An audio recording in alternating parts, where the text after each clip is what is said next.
Hello mga ka-DIY, welcome back sa YouTube channel natin. Matagal tayo hindi nakapag-vlog kasi nga gawa ng ulan or bagyo na dito sa amin. So basang-basa kami noong nakaraan. So yun, mga stock natin. Hindi pa tapos yung ating dito, shop. So ito mga ka-DIY, i-share ko lang sa inyo. Bali dinala dito sa atin. Pinagawa na rin ito sa ibang technician pero hindi nagawa. Pero try lang muna natin kasi yung niya, yung simbolo niya, yung symbol na kanyang screen, pa vertical at saka horizontal bar. Kung nakikita nyo, horizontal bar, tapos meron siya dito. Ayan. Pagka ganito, possible na may problema ito sa ating panel o ditong pinaka-LCD natin.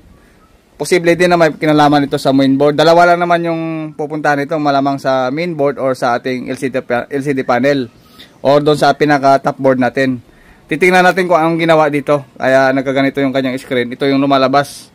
So, pinagawa na rin ito sa iba. Try lang muna natin kung magawa natin yung ganitong klase ng mga unit. Bale, ito yung 50 inches na Samsung. Ayan o. Samsung na 50 inches. Pagka matagal na, ito yung lumalabas sa kanya. Pero kapag una lang, namamatay siya. Bubukas, mamamatay, bubukas, mamamatay. Tapos magbiblink siya rito ng dalawa.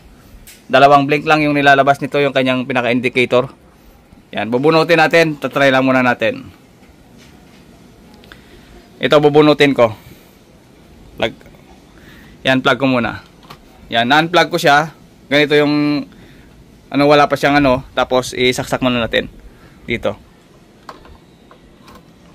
Yan. Yan, ang lalabas sa kanya yan, magbe-vertical bar, tapos mawawala. Tapos minsan dito nagpa-flashing siya. Yan, bumukas tapos yan, nagkaroon siya. Minsan ito hindi lumalabas, minsan nagbe-blink lang. Nagbe-blink lang yung pinaka-indicator niya, tapos ganito, hindi siya hindi siya lumalabas yung picture, pero nagkakaroon tayo dito ng blink. Ngayon naman is nagkataon lang na lumabas yung kanyang bar lines, vertical at saka horizontal bar, tapos meron doon sa gilid. Yun ang gagawin natin ngayon. So ang gagawin natin is papadapa na muna natin kasi ito ay screwless at saka frameless na rin. Frameless na, tapos screwless na siya. Okay, tara gawin natin at saka simulan natin para magawa na natin yung ganitong klase ng unit. Tatry lang muna natin, baka magawa pa natin. Okay, tara. Okay mga ka-DIY, unplug muna natin. Medyo malaki ito, 50. Aray.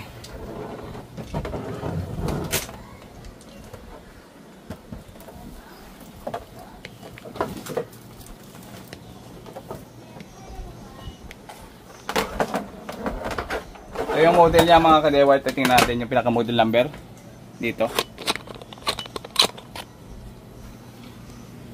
Ito yung pinaka-model number natin. Medyo lang yung UA50. Yan, UA50A U7000G. Yan yung kanyang model number. Okay, so smart. Bali wala siyang screw dito. Screwless yan. Ito ay naka-clip dito sa gilid. Yung merong mga metal na clip dito. Okay, so gagamit tayo ngayon ng screwdriver na maliit. Yung ganito. Kasi meron niyang butas dito. Yan. At doon sa dulo merong butas yan doon. Okay, so papasok lang natin dito yan. Yan, ang pagpasok na medyo paangat, papunta ron. Tapos pag ganon. Yan. Tapos pagka naangat na, pwede nang sikwatin yung gilid nito. Ito, angat muna natin. Yan. Pagka inangat natin yan, screwdriver, itong gagamitin natin plastic. Ito yung plastic na ginagamit ko para pagbukas ng mga gilid ng mga TV. Yan, homemade lang o DIY lang natin yan. Dito. Yan. Yan, napakabilis lang.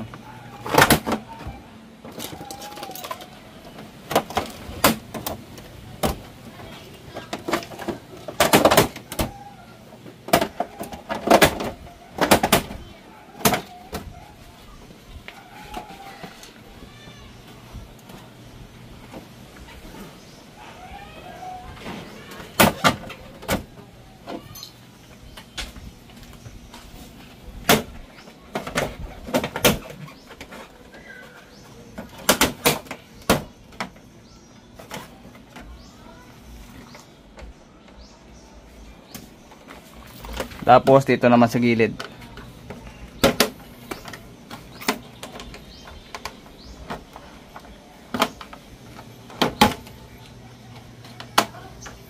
Okay, tapos na.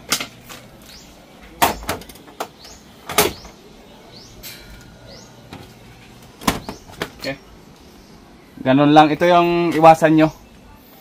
Ito yung iwasan nyo na matamaan niya kapag sinungkit nyo at baka matamaan nyo yung pinakakup. Dito kayo titira sa gilid kaya paitaas, ganun pataas yung pagsungkit. Tapos napunta rito. Okay, so tansyan nyo lang na hindi tamaan yung pinaka top board natin para hindi mapunit yung ating source scope ito.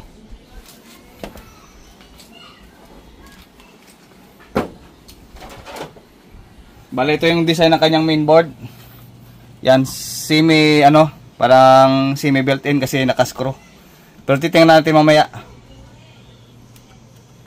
Okay, wala namang problema sa ating power supply kasi gumagana. Ito yung pukusan natin yung mainboard at saka yung kanyang pinaka-top board. Bale, wala siyang ginamit na T-con dahil yung T-con nito is built-in dito. Built-in yung ating T-con. Bale, single lang ginamit. Single flex. Okay, so power supply, mainboard, then ating top board. So, remove muna natin yung speaker para hindi ganong sagabal.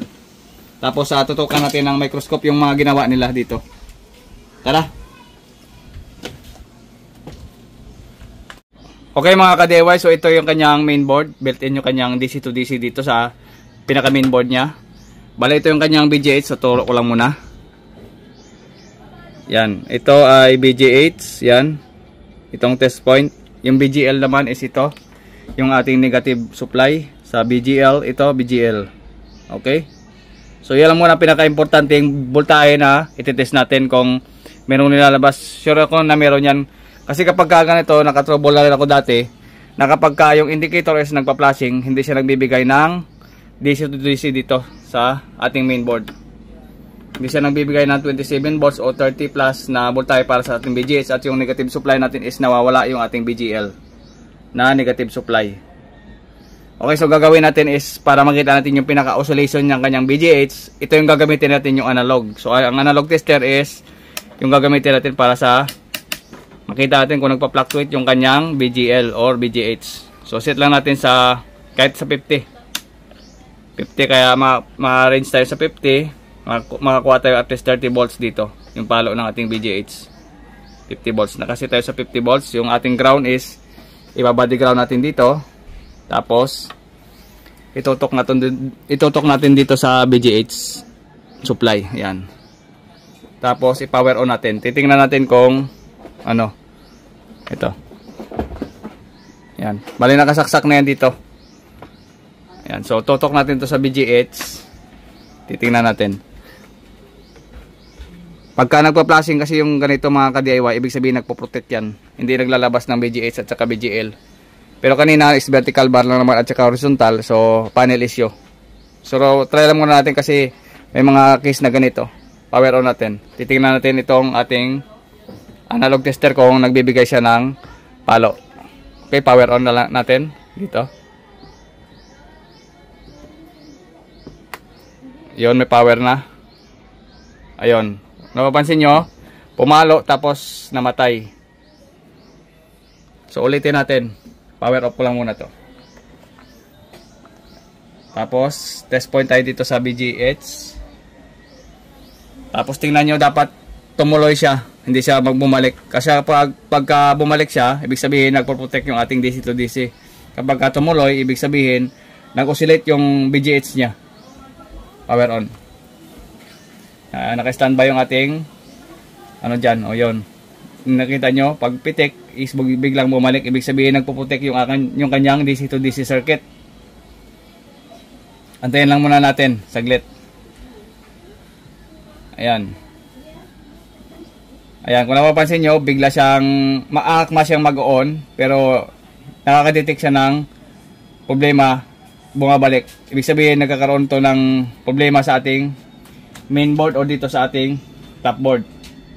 Okay, kung napapansin nyo, wala tayong BGH. Ayan, aakma naman siyang on, tapos babalik na naman. Ibig sabihin, nagpo-protect yung kanyang DC to DC circuit. Okay, patayin muna natin. Hang natin yung kabila dito na side. Tingnan natin. Kasi yung kabila is hindi pwede mahang. Itong side na to hindi pwede mahang. Kasi nga dito dumaan yung kanyang flex supply. So ito lang yung side na pwede nating ihang. Ito. Tanggalin natin yung isa. Tingnan natin kung mag-protect pa.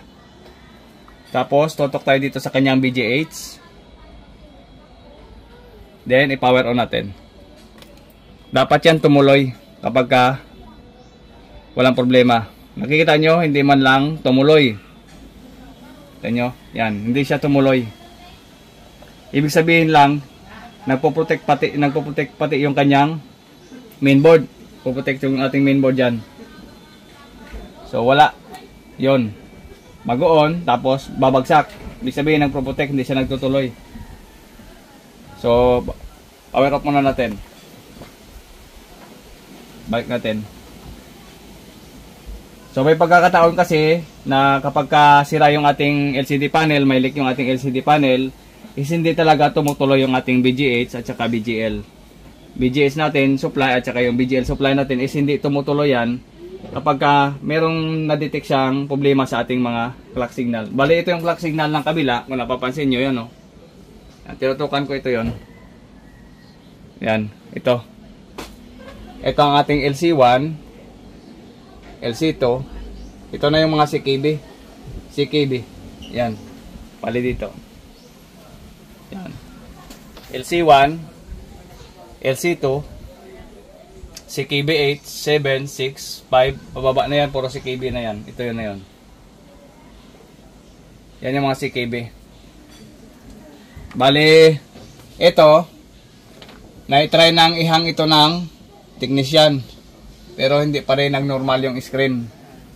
So bakit kaya hindi mag-normal? Yung kabila din dito, hindi niya pa nakating ito. Itong side na to, napapansin nyo yan. Yan. Bali nakiskisa na pero hindi pa nakating. Hindi natin ikakat yan pagka ganitong problema sa LCD. Nag-horizontal tapos nag-vertical bar. Kahit ihang natin to, tatanggalin muna natin yung ating tester. Tabi lang muna natin dyan. Ang gagawin natin is kahit ihang natin to at titingnan natin yung LCD dahil wala siyang nilalabas na BGH, hindi yan magdi-display. Naka-power on na yan. Yan. Nag-power on na, bumukas na yung backlight. Tapos nagdi-dim. Hindi yan magkakaroon ng display hanggang may problema siya. Kita nyo? Wala display. Yan. So yun. So sa mga ganitong klase ng sira, nag-horizontal at nag-vertical, possible na may kinalaman ito sa ating LCD panel or nandito sa ating mainboard. Dito yan. Try muna natin actualan ng mainboard kasi meron akong mainboard dito. Ito.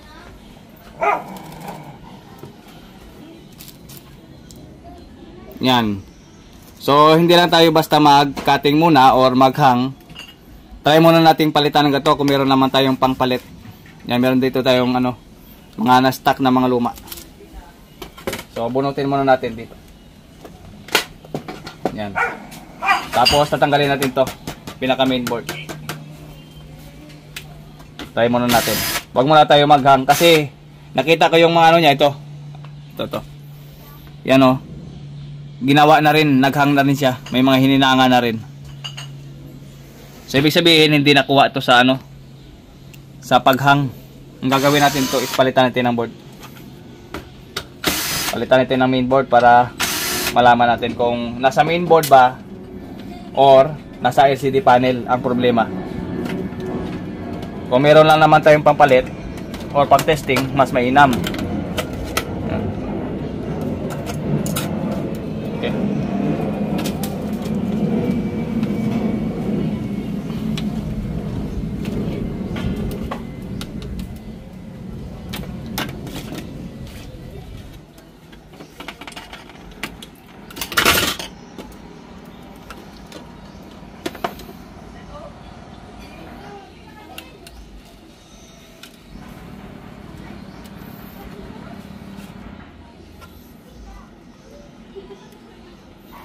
Tanggalin natin itong mainboard. Naka ano, dikit. Yan o.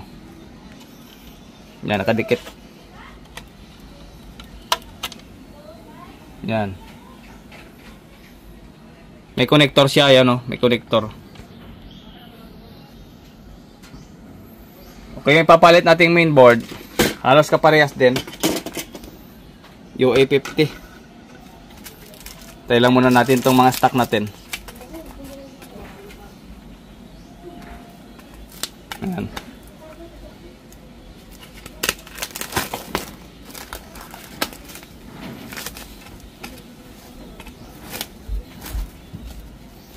Ayan, so save natin yung mga board. Yung mga board na mga sira na. Yung LCD, save natin yung mga board. Yan, parehas. Yan, UA55 7000G. Kaparehas na model doon sa kanyang takip kanina.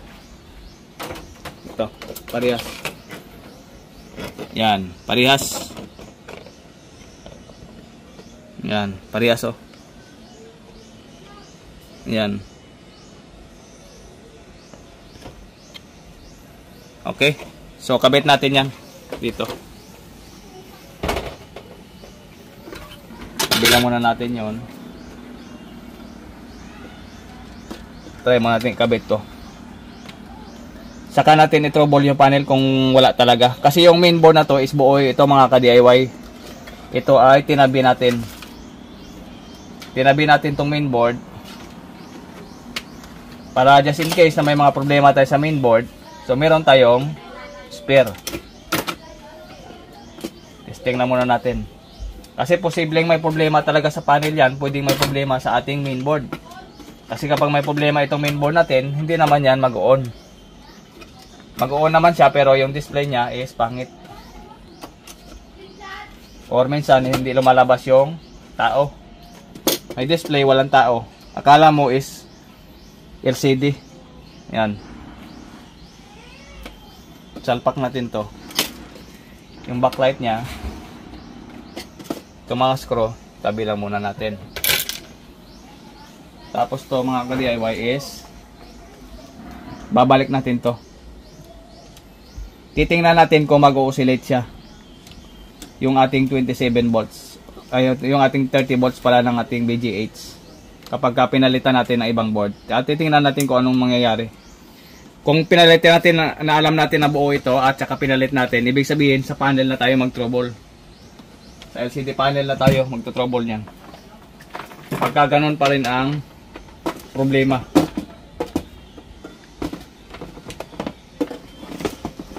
Yan. Lagay muna natin to.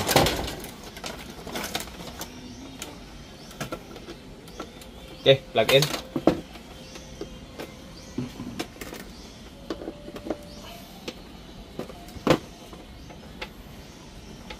Tapos tutok tayo sa BGH.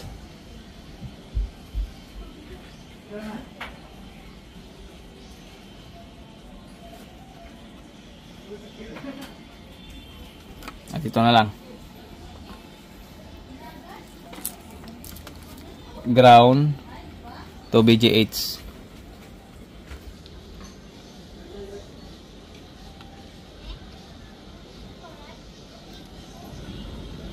Yan, ground to BGH. Tapos yung tester natin is tutukan natin dito. Yan. Ang gagawin ko is ipa-power on ko to. Power on. Yan, nag-power on natin. Tingnan nyo yung tester. Kung ano mangyayari. So, nag-power on tayo. Tapos, nakita nyo, hindi man lang bumagsak yung ating BGH. Yan o, 30 volts o. 30 volts pala yung BGH nito. Yan. Kanina, hindi tumuloy. Pero ngayon is tumuloy na siya. Ayan. Napapansin nyo? Pero problema, hindi pa natin nakabit yung pinaka-indicator. Yan o. Yan. So, ulitin natin mga ka-DIY. Dito, power off. Ilalagay natin yung indicator, nakalimutan natin.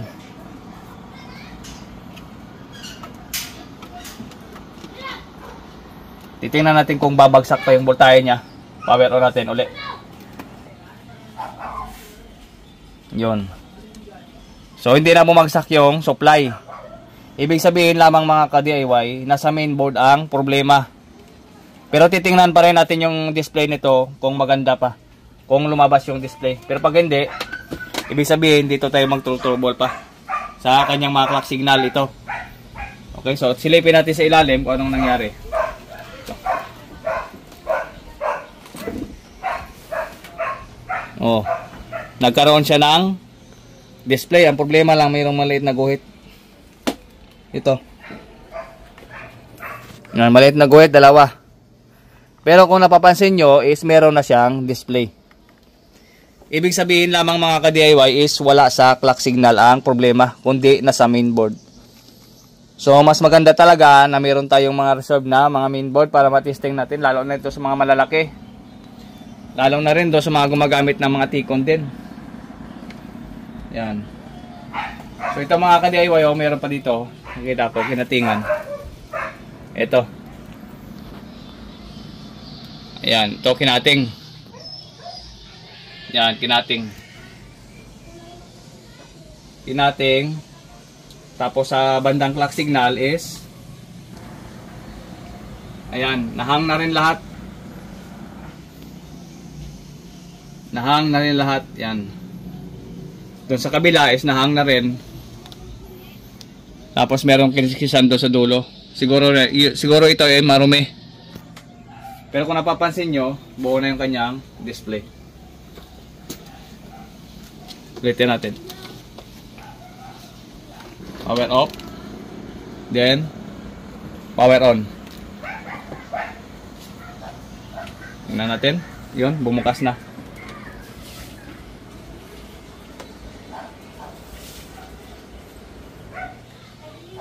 Ayun, oh.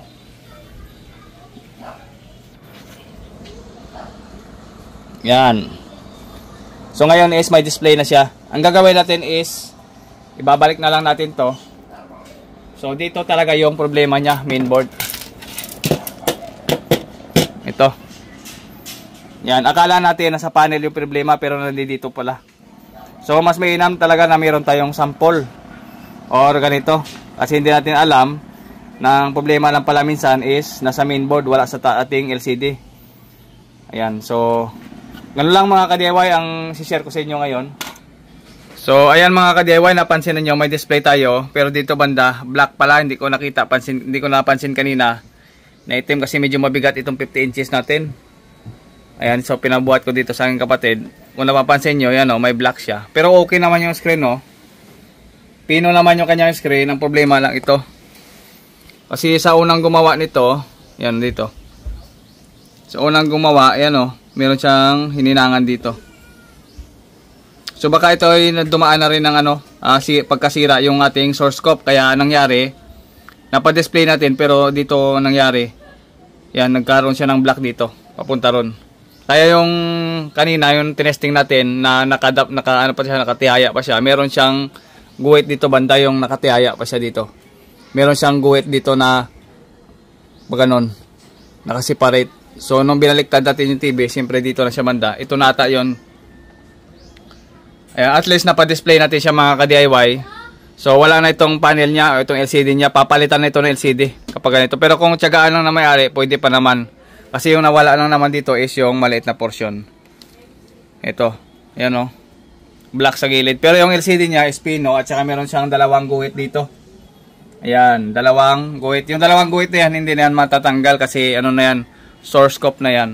Ito talaga, wala na ito. So close na lang natin ito mga ka-DIY. Kung napapansin nyo, nakikita nyo naman sa ating monitor. Yan o. Tutukan ko siya ng microscope. Yan. Tapos adjust muna natin. Ito. Yan o.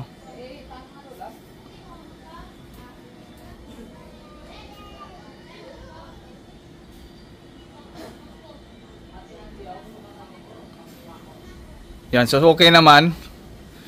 Tapos chinek ko yung ano niya kanina. Chinek ko yung kanyang mga SMD, okay naman dito sa clock, wala tayong problema. Okay naman yung SMD. Tapos yung una hindi pa siya pino kasi meron siyang open na resistor dito.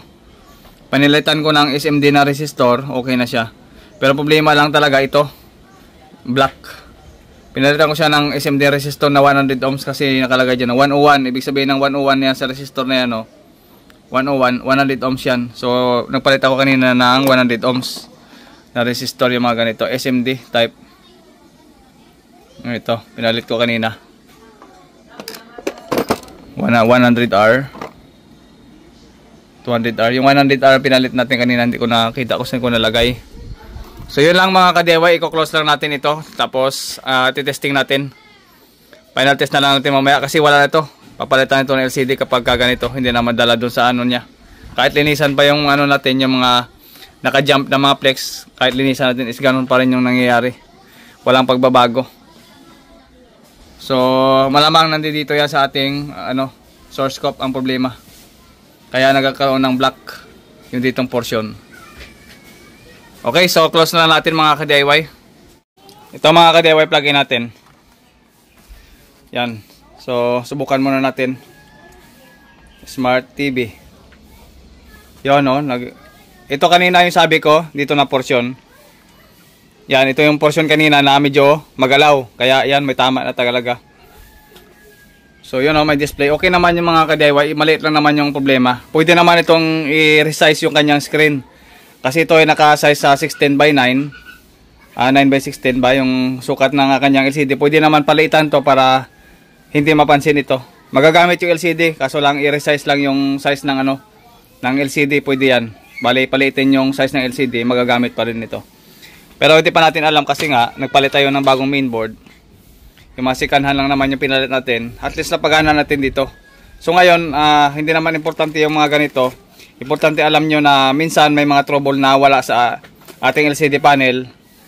Akala natin sa LCD pero nandito lang pala sa ating mainboard. Yan, so kausapin ko lang may-ari. Baka wala na, hindi na natin rin masingil na masyado kasi nga hindi natin na perfect kasi ginalaw na rin ng ibang technician. So ayun lang mga ka-DIY yung may papayo ko sa inyo. So hanggang dito lang ating video. Maraming salamat ulit sa inyong panonood. This is JM Tutorial. Bye bye.